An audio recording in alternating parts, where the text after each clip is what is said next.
I'll say it in a nice way. Hebrew is a very beautiful language. Hebrew, words mean something. It's a very poetic language also. And I'll give you an example if I could tell you what I mean by a beautiful language. In English, I came in the morning and I put on my shirt and I put on my pants and I put on my belt and I put on my shoes and I put on my jacket and I put on my hat, I put on my kippah, I put on my tie. Those are the words you use. In Hebrew, every word, every clothing has its own verb. Na'alti na'alaim. I shoed my shoes.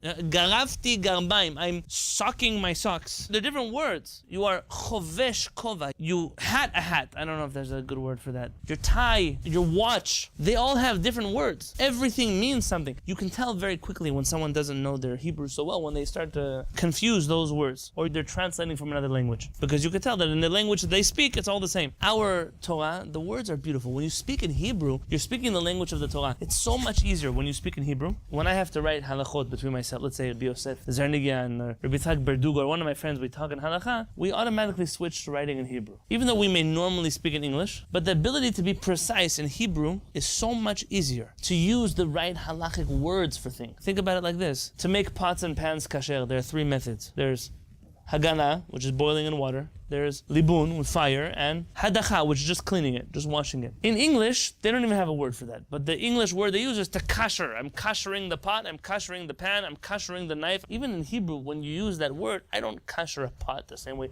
I kasher an oven. Two different words. And I don't have to then say, the way you kasher a pot is like that. No, just in Hebrew, I already say that you already lehagil et akli, and then you already know what you have to do. I don't have to explain it to you, because it already explained itself.